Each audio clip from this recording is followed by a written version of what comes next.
Hello Martin. Martin Parr, vous le connaissez tous.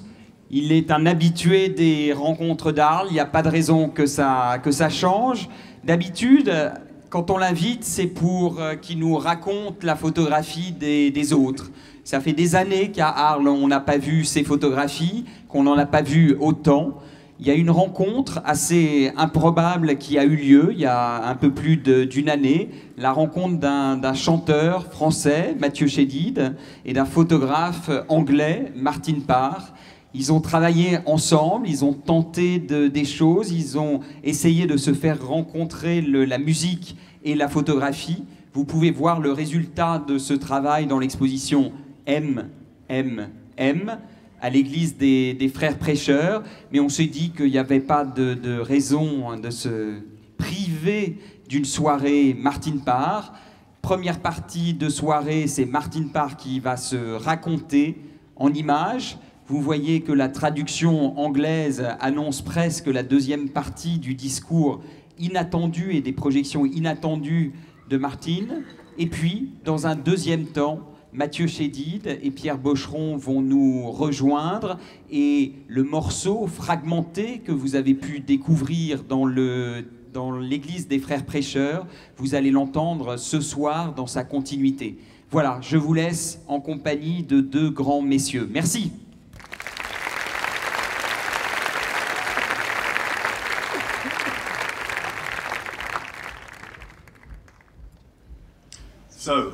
Eh bien, je suis un photographe obsédé, mais mes gènes obsessionnels viennent de mon père et de ma mère qui sont des ornithologues obsédés.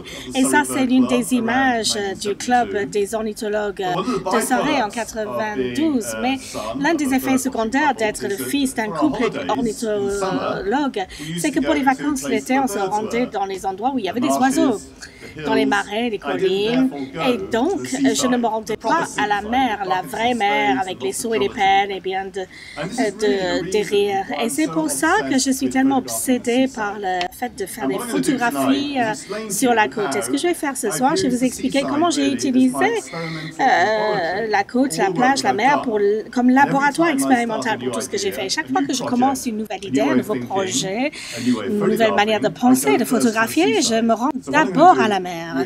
Et donc, ce que je vais faire, c'est vous expliquer l'histoire de mon œuvre à travers la plage et la côte. Donc, je suis allée à Manchester Polytechnic au nord de l'Angleterre et juste à côté, il y avait Blackpool, la plus grande ville de vacances à la mer en Angleterre. Donc, c'était pas l'été, mais c'est là où j'ai commencé à faire mes images en noir et blanc à Blackpool.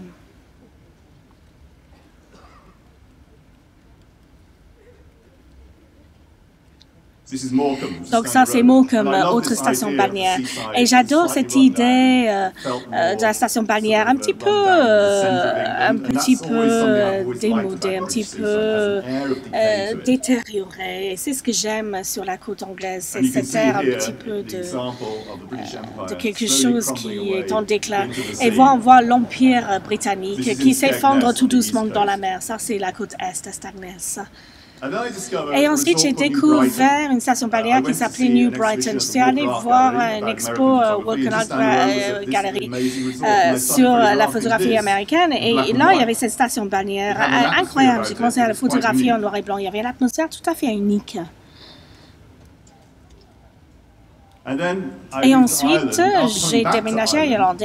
Après s'être revenu en Irlande, j'ai commencé à prendre des photos en couleur. Et cette fois-ci, j'ai déménagé à côté du New Brighton afin que je puisse commencer à photographier en couleur pendant les 3 années à venir cette station balnéaire sur le déclin. Et dans les années 90, j'ai vu la photographie couleur qui venait des États-Unis avec Stephen Shaw, John Merritt. Donc c'était très excitant pour ce photographe en noir et blanc pour se rendre compte que la couleur pouvait être sérieux également. Auparavant, en 70, en Angleterre, si on était photographe sérieux, on devait travailler en noir et blanc. Donc, c'était passionnant d'un seul coup de voir qu'on prenait au sérieux la couleur. J'ai changé de format. Je suis passé de 35 000 à un format moyen. Et ensuite, j'ai combiné le flash avec la lumière du jour. Et ce que j'ai fait ici à New Brighton, c'est que j'ai utilisé le fond devant, j'ai pris l'activité domestique des Anglais qui s'amusaient à la mer.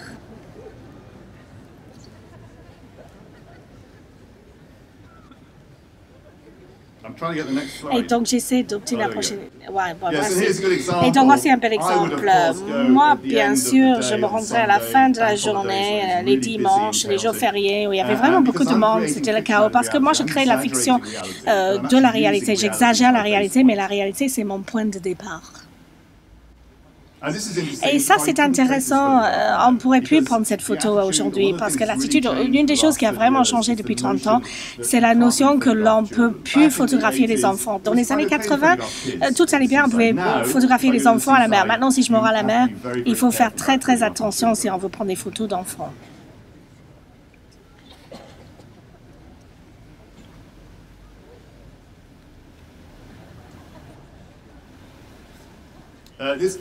Cet enfant au milieu, en fait, il m'a envoyé un courrier il y a 5 ans et il étudie les graphiques à St. Martin's, à Londres. Et on a entamé un dialogue ensemble. Il m'a dit qu'il faisait une thèse sur la base de mon projet. Et deuxième à gauche, c'est sa mère. Et donc, c'est vraiment agréable de recevoir un mail du bébé.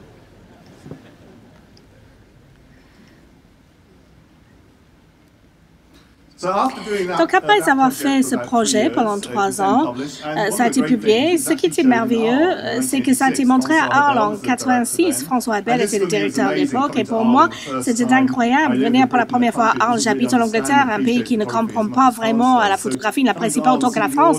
Donc, venir à Arles, voir le public et la réponse, c'était vraiment une expérience incroyable pour moi. Et c'est un tel plaisir de continuer à revenir à ce festival incroyable. Mais pour le projet suivant, je souhaitais faire quelque chose d'assez semblable, mais sortir du grand angle. Je pensais l'avoir trop utilisé et je voulais juste utiliser un objectif normal. Donc, j'ai utilisé un appareil 6x7 et là, on a fait des images avec un objectif standard 50 000. Et ça, c'est l'île de Thanet à l'est de l'Angleterre. C'est un parc très intéressant où sont passés Margaret Process. Et là, j'ai pris en photographie, vous voyez, les prémices de mon intérêt dans la nourriture.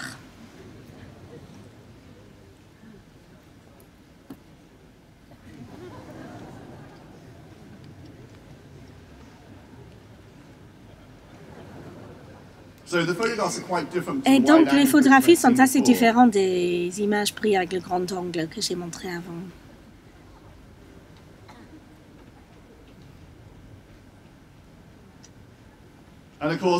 Et bien sûr, si tellement de ces stations balnéaires étaient tellement délabrées, c'est que les gens ont délaissé ces stations et sont allés en Espagne. Mais ici, on voit qu'elle n'avait pas assez de moyens pour aller en Espagne cette année-là. Ça, c'est Morellis à Broadstairs. Ça, c'est ce bar à lait. Et encore, c'est le meilleur bar à lait dans l'ensemble de l'Angleterre et ça n'a pas bougé d'un iota depuis 50 ans. Et maintenant, vous êtes à Benidorm parce qu'en 1995, j'ai décidé de changer d'objectif et d'appareil photo et j'ai acheté un ring flash et un macro lens. C'est une combinaison habituellement associée avec la photographie médicale. Et cela rentre très près, il y a un flash de chaque côté de l'objectif. Et le premier lieu où je souhaitais expérimenter cette nouvelle combinaison, c'était Benidorm en Espagne, la plus grande station balnéaire en Europe. C'est l'un de mes endroits préférés. Et ici, j'ai pris des photos très différentes. Je suis rentrée tout près. Et ensuite, j'ai commencé à expérimenter avec l'avant. Je me focalisais sur l'avant et l'arrière qui disparaissait dans le fond. Et Benidorm, c'était l'endroit idéal pour explorer cette combinaison. Donc, quelquefois, en rentrant tout proche, on peut dire autant, sinon plus, qu'avec la vue d'ensemble. Et ça, c'est une notion que je souhaite expérimenter, explorer avec cette nouvelle combinaison.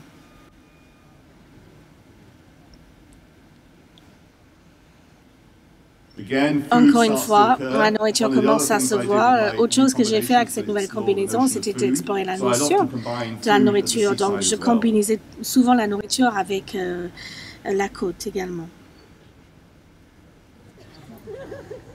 Et ça, c'est la promenade à Benidorm, où les gens se promènent en long et en large. C'est le sable dur. C'est un endroit incroyable. J'y suis allée et j'ai pris des photos maintes fois.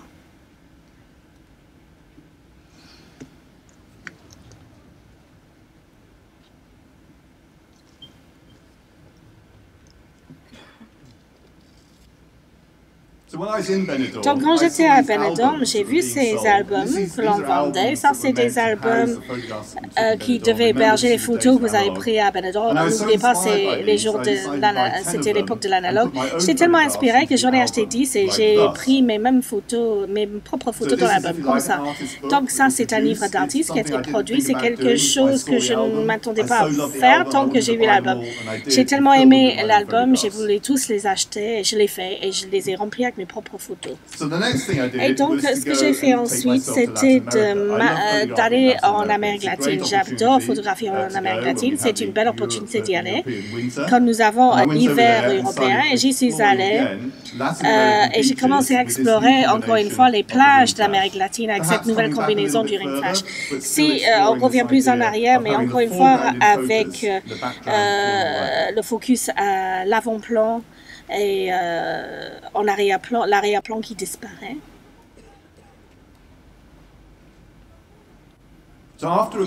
Donc, après avoir accumulé quelques photographies sur 5 années sur différentes plages de l'Amérique latine, je me suis dit ce serait intéressant d'en faire un livre.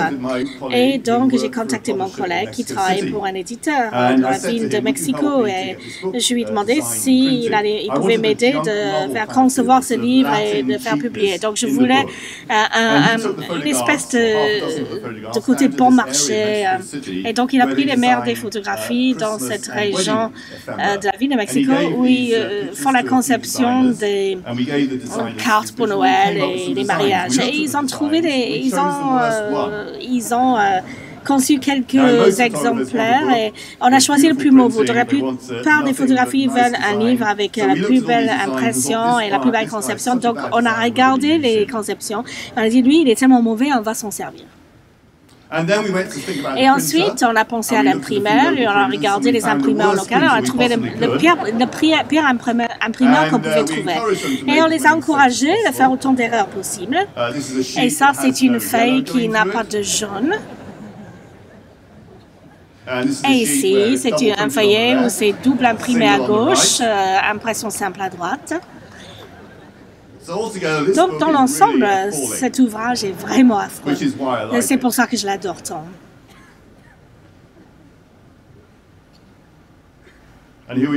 Et nous voici en Chine. Je me suis dit, il faut que je me rende en Chine et explorer les plages en Chine.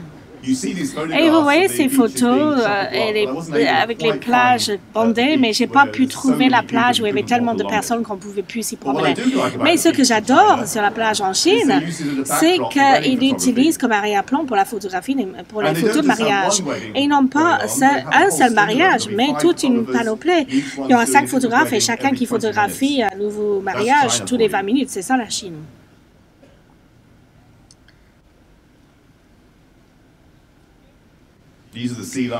Voici les phoques qui font du bronzage. Et ce qui est merveilleux par rapport à la mer en Chine, c'est que tout le monde y rentre, mais personne ne sait nager. Donc, ils ont tous des bouées en caoutchouc et c'est assez attirant. Et vous voyez, il y a beaucoup de gens, beaucoup de monde, bien sûr. Et maintenant, nous vous revoilà au Royaume-Uni. Je fais du numérique et je reviens encore plus loin en arrière. J'essaie d'avoir une scène plus grande avec une structure plus complexe. Et encore une fois, j'utilise la plage comme exercice de conception pour voir comment j'arrive à assembler les choses. Et donc ça, c'est avec 24-105. Et donc, je tiens et je rentre l'objectif pour construire la sensibilité de l'espace. Et donc, ici, c'est Cromer, au Norfolk. Ça, c'est Southwold, sur la côte est de l'Angleterre. Ça, c'est Mablethorpe.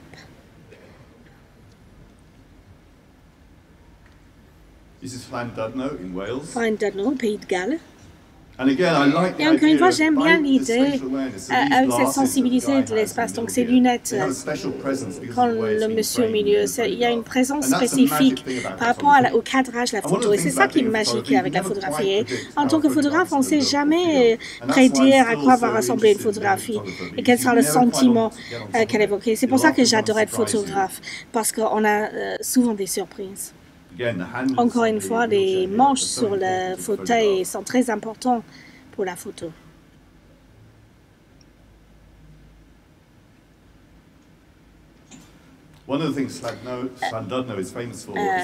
Llandudno est bien connu pour les mouettes qui sont très courageux. Ils viennent voler les sandwichs des gens qui se promènent. Et vous voyez, c'est ce qui s'est produit à l'instant.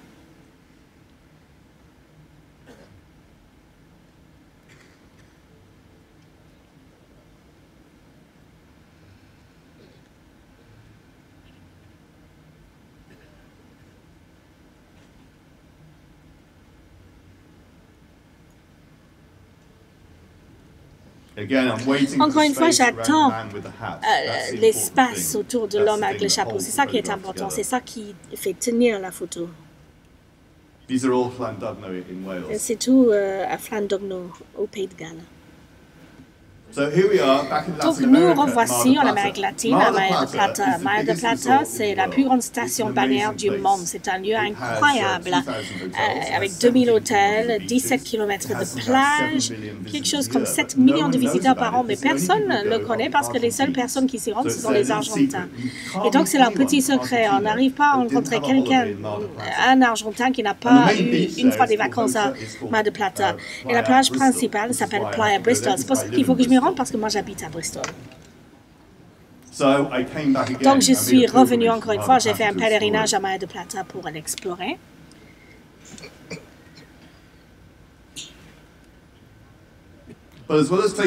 Mais en plus de prendre mes objectifs habituels, je réfléchis également à comment employer la téléphoto. Dans la photographie, l'une des choses qui est intéressante, c'est que les gens associent toujours la téléphoto avec la photographie de sport, tout sauf les arts graphiques ou les documentaires. Donc je me suis dit, je vais prendre mon objectif téléphoto. En fait, ici en Argentine, on peut faire prendre sa pression artérielle sur la plage. Je pense que ça c'est assez différent. Ça coûte quelques pesos.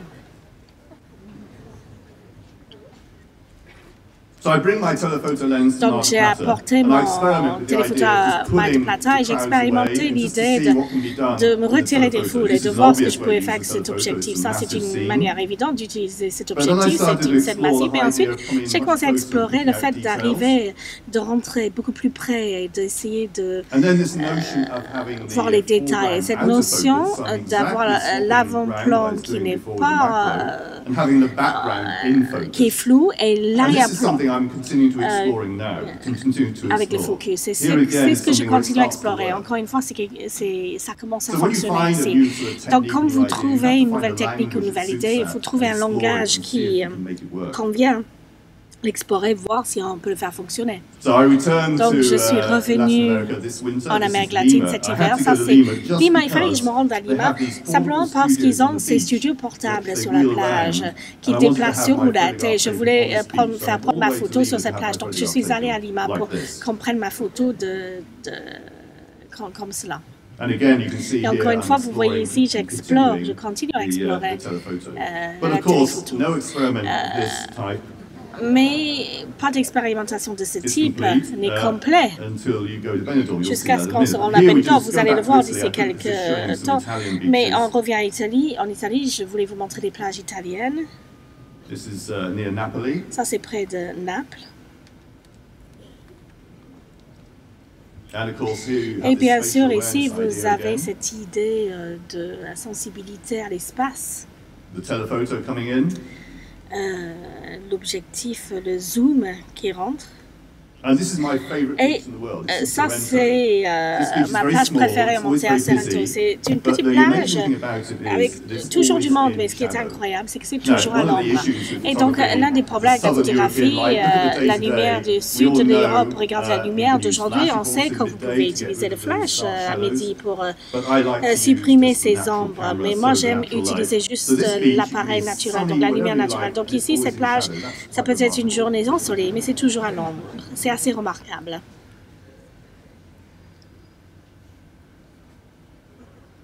Et ça, c'est au soleil maintenant.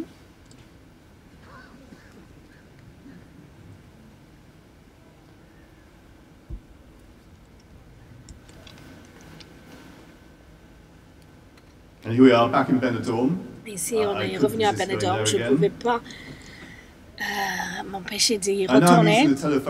Maintenant, j'utilise le zoom et on construit sur ce que j'ai expérimenté au départ en Amérique latine et je l'ai ramené à Benidorm. Mais ça commence à mieux fonctionner maintenant, je pense.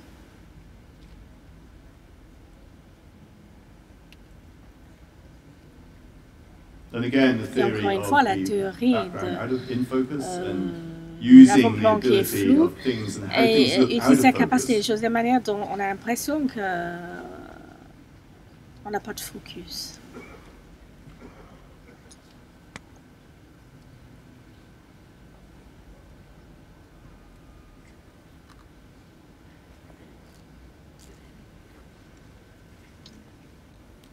Et donc, autre chose que je voulais vous montrer, vous savez peut-être, certains d'entre vous ou pas, mais j'aime bien faire des films également. Et au cours de ma vie, j'ai fait environ 8 à 9 documentaires. Ça a commencé à la fin des années 90, quand on m'a invité à tourner des films pour la BBC. Et je souhaite vous montrer quelques clips du film qui est produit en 99, qui s'appelait Penser à l'Angleterre. Et si ça m'intéressait de faire un film, surtout au Royaume-Uni, c'est parce qu'au fur et à mesure que je tournais avec un photographe, vous avez ces dialogues incroyables et vous avez un narratif et ces échanges. Et très souvent, c'est très divertissant. Et je me suis dit, je peux prendre une caméra et les enregistrer et en faire une partie du film. Et c'est ce que j'ai fait. Donc, pour ce film, pour la BBC, fait tourné en 99 qui s'appelait Think of England, Penser à l'Angleterre, j'ai commencé à explorer par différents clichés de l'Angleterre. Et j'ai commencé, bien sûr, à la plage. Premier clip, un couple à Weymouth sur la côte sud.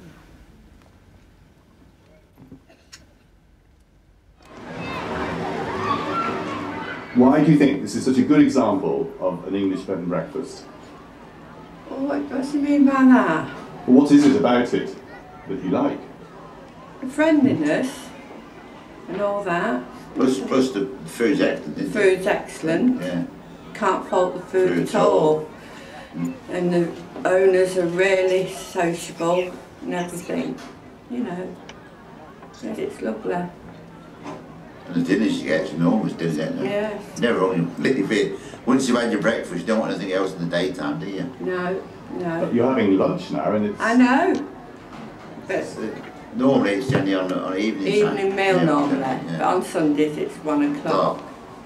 Yes. Traditional Sunday lunch. Thank you. Thank you, June. And you're getting 3 courses, are you? Yes, 3 courses. Really nice dinners and meals, aren't they? Lovely. Yeah. Yeah.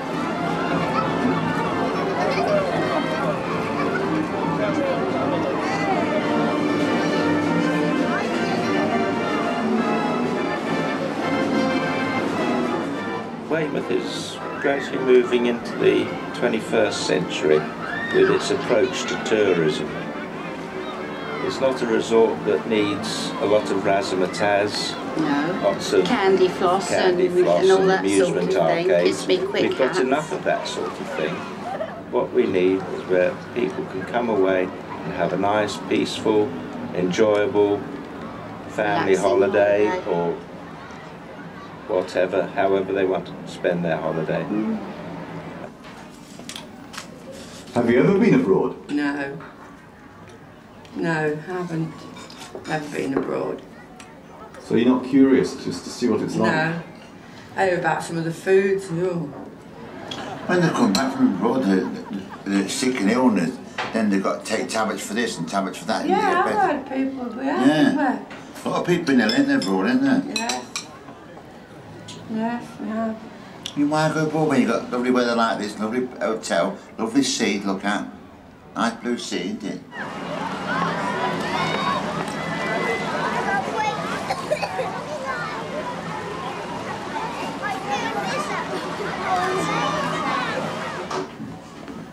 Oh dear, I'm never You wouldn't need all that, Barry, would you? I went to tell that today. God. You'll have a good go. Are you having the right one? I don't think you have you? I think they're both the same. Aren't they? Well, Jan said they're both the same. Thank you very much. God. So you've got the full works there. Yes, I have. Beef. Beef, Yorkshire pudding, roast potatoes, cauliflower, carrots. Good old English food. Good old English food that don't upset your stomach.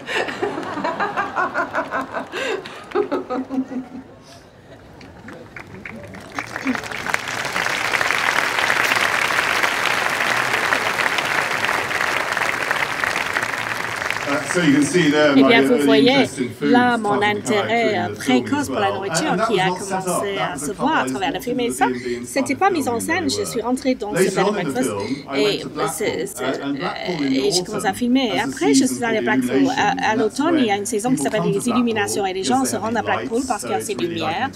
Et donc, c'est un peu comme une extension de la saison estivale. Et le jour où je me suis rendue, le temps a commencé à tourner. Last holiday you have in England? Yes, it is definitely the last holiday I have in England. How about you? Are you having another holiday in England? I love it. Really nice. Reminds me of my childhood. Because we couldn't afford to go that far away. Oh, dear. Doesn't it where they get you down? No, not at all. Lovely. Really nice. It's not raining. It's nice. Here we go! Here we go! Here we go! Here we go! Here we go! Here we go! Here we go! Here we go! Here we go! Are you filming me? There! I'll show you my body. Woo! Go down and look! Woo!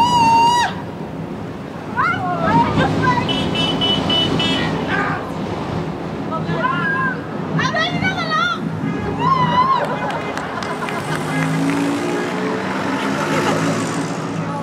England are terrible at everything. Well, football?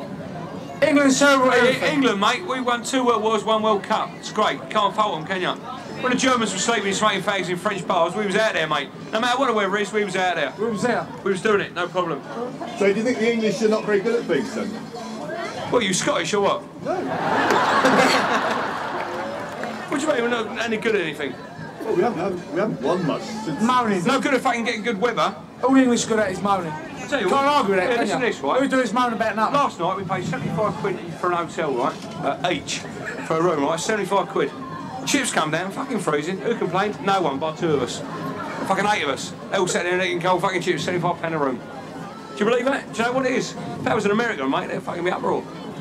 So are the English lazy or complacent? I think they're complacent, mate, yeah. For sure. Like he said, we're alright, haven't we? We don't care no more.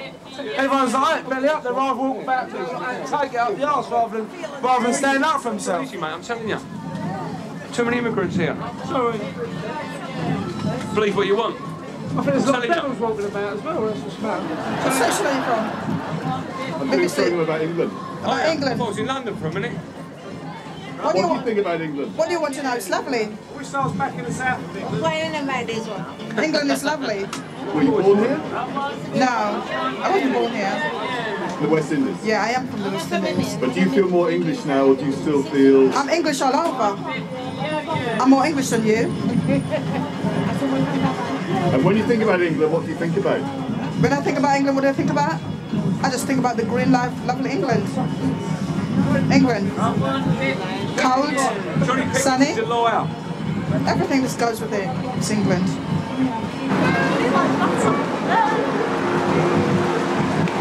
Freezing, horrible, hate Blackpool. What do you think about England? I like England, I'd rather go to South End than be in Blackpool, I hate it. Loathe it. I absolutely hate it.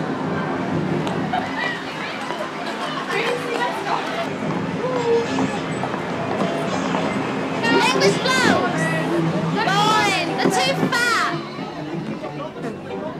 All they're after is sex. One night stands, and they're not bothered about the woman deep inside. They just want sex. And the lark allowance. Yeah, that's it. The lark allowance. And they don't look at your face, they just look there and then that's it. You come here twice a year and go fucking mental, be a big cheddar. My lad, Blackpool, Youngmas, mental! Hi, Oscar from Liverpool, St John's Precinct, and we're all in a good nice house in Blackpool.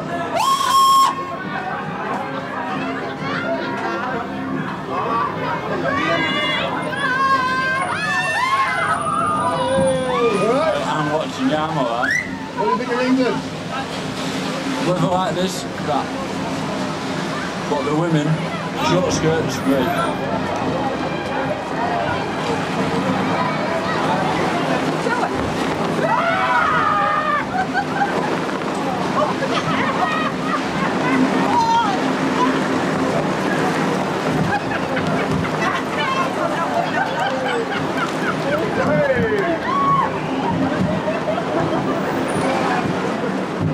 What do you think of the English weather? I think it's wonderful.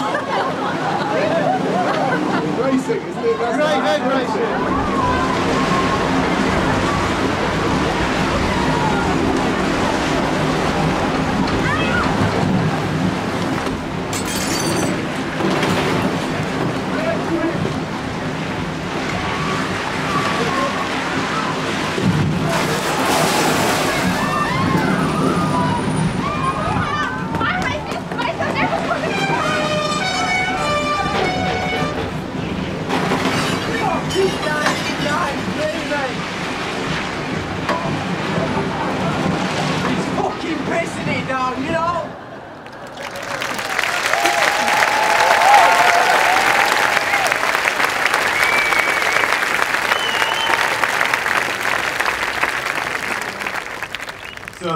Et donc, il y a environ 5 ans, j'ai commencé à travailler avec Multistory qui sont dans le Black Country, dans le centre de l'Angleterre, au Midlands. Et on a commencé à filmer à cet endroit-là. Et je suis allée à une usine de bonbons qui s'appelle Teddy Gray. Je suis allée avec Amateur Chouki, le directeur, et on a regardé cette usine et on s'est dit, il nous faut faire un film. On ne peut pas laisser passer ça juste avec des photos.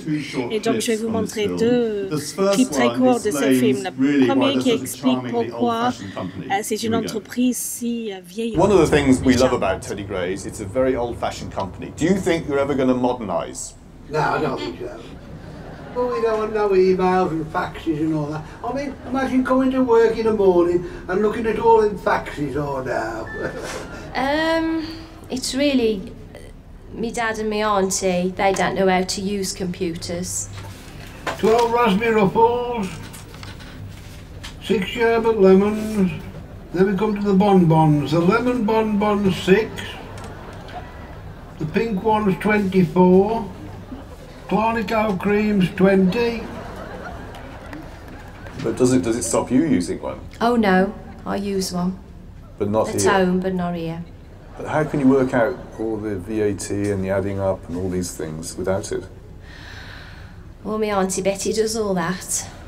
And does it all in her head. Is she accurate? Very. It's like mustard. It's really, really good.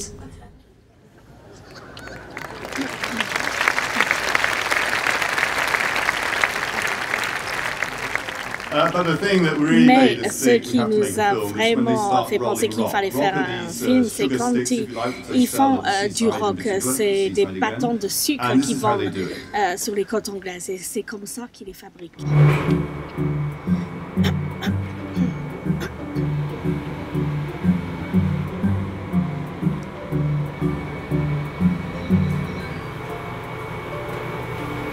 What's the most difficult letter to make? Probably an X.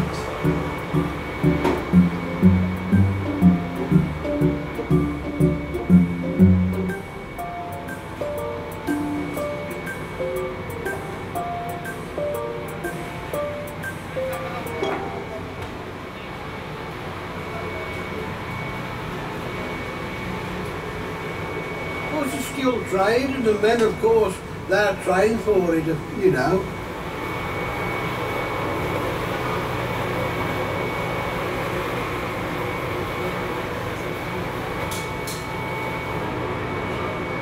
What the girls like, they are trained, of course, but it's not so hard to train the girls as it is the men. The lads roll the big rock and they pull it out to the size required, and then we just roll it to stop it from going flat.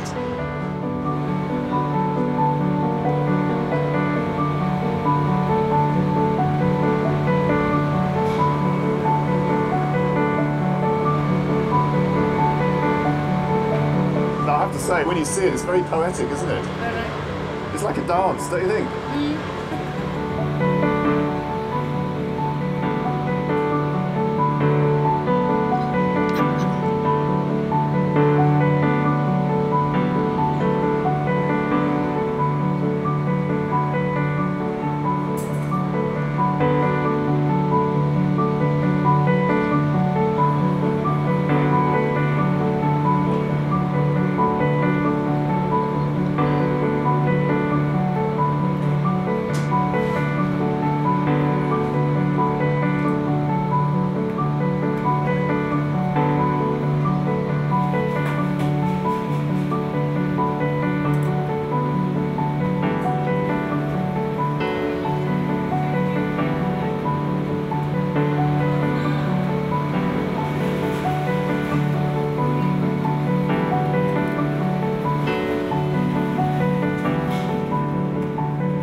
Donc, puisque tant du travail que nous avons fait dans Black Country, parler d'histoire, parler avec les gens, comprendre ce qu'ils faisaient, on a trouvé un amateur de pigeons et c'était incroyable pour nous, mais ils vendent des pigeons du Black Country en Chine.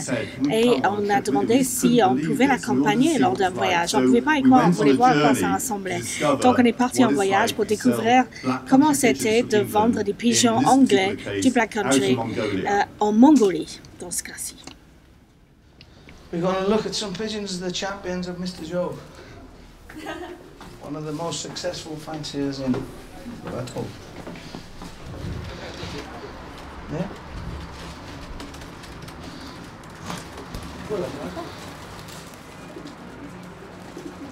Well, they're all very quality, high quality pigeons from China, what is bred in South. You have birds from Belgium, Germany, China, Belgium, Netherlands.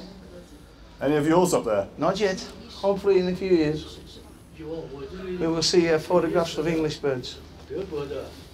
How can you see by the eye if it's a good bird? Well, it's a theory only, but it's a theory that a lot of people over the years have looked at and believed in. And people can claim that they can see whether a pigeon's a good breeder or a good racer or a bad breeder or a bad racer by just looking at its eye, the richness of its eye and the pigmentation and the colour of its eye. This pigeon is less than 1 year old. It's in very, very good condition. Very muscular, but it is in wonderful condition. That is the stamp on its wing. Do you know any of these personally? They're all my pigeons, so I know all of them. This is the first time they've been out of the boxes for how many weeks? 2 weeks? Yeah. Do they recognise you? I wouldn't think so, no. After all you've done for them? I brought them into this world.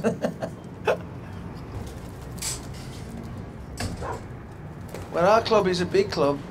We have 50 members. Here, they have 1,000 members in the club.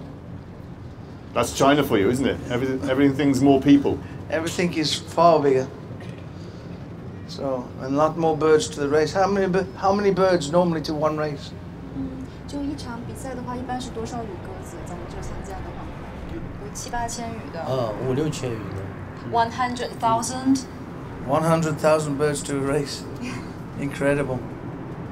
Where the sport is declining in the UK, here it's like everything, it's booming time. So the future is good for these people, I think, and for the pigeon sport.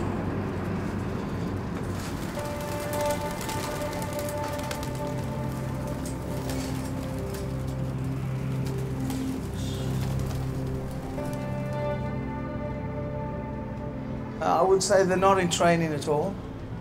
So I would think it's been some short time since they were last out flying. Isn't that not good for them? Don't they need exercise just in getting out? Not when it's off season. It's better for them really to remain in the loft and grow new feathers and reserve their energy. But they're in lovely condition.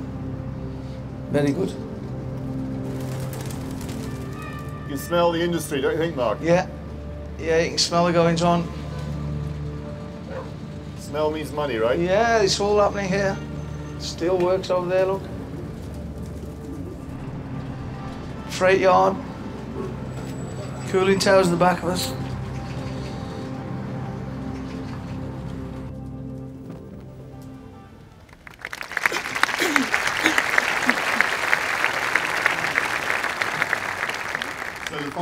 Donc, le dernier clip que je vais vous montrer ce soir provient également du Black Country. C'est une tradition en Angleterre qu'on appelle la Dan de l'Ibayate. C'est là où les retraités font la fête de Noël, bien avant Noël. Donc, 8 semaines avant Noël et 3 semaines après, ils ont leur propre Noël et Nouvel An dans l'espace d'une semaine. On a accompagné un groupe de retraités. Ils étaient assez fous et donc on est revenu sur la côte à Westmerland. Le propriétaire s'appelle Keith et il aime bien jouer avec ces dames. Et il est rentré habillé comme le seul gay du village. Et ça, c'était une situation à la télévision, une comédie bien connue à la télévision.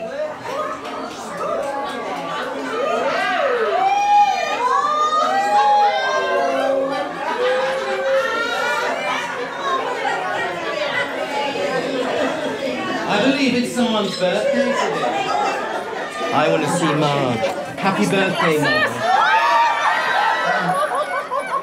I've got something for you. Did you rejoin, Do you think you could manage 5 fingers? Could you manage 5 fingers? What about 10? There we go then. How do you know how far you can go with these ladies? I do it from the start, from the bingo, to see how they react to the bingo calling and see if they know the rhyming slang. If you can see that it's very, very straight-laced, you've got to be cautious, and David wouldn't come out. Another character might come out, but never David. You've just found my Pepsi Cola. It's the real thing. The things one has to do to get a laugh around here. Hello.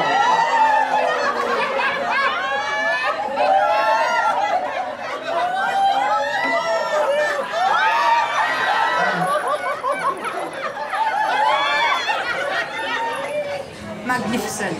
He's wonderful. He is. You see that for yourselves. So he's brought the place alive? Oh yeah, without a doubt. He always brings us alive, yeah. Without a doubt. The dog showed me. Oh. Now, do you do the U-in or do I do the U-in? I've arrived. That's the thing as well, how far can you go? I mean, I might go and put a fluffy costume on, come out as a duck, but you don't think that's going to upset anyone. But I found on my 50th birthday, I did that for a laugh, came out as a fluffy duck. No, it was a chicken, sorry. Only to find there was 2 members of the party were absolutely scared of characters that dressed up in costume, and these were grown men, and they were off screaming. And I thought they were running off screaming with laughter, but they actually were shaking. So you can never really judge everything. Who'd be frightened of a fluffy chicken coming towards them?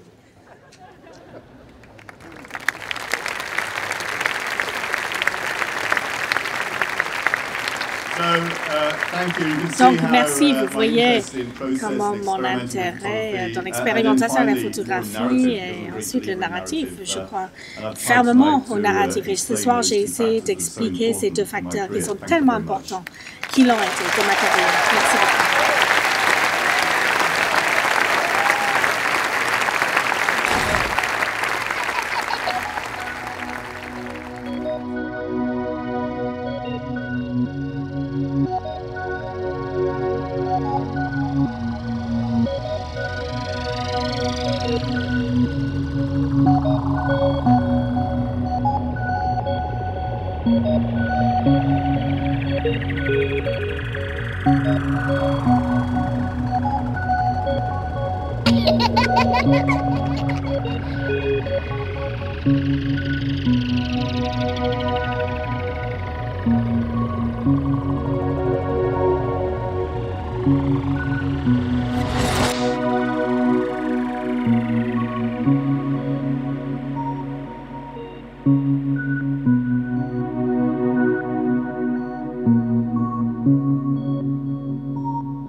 Thank you.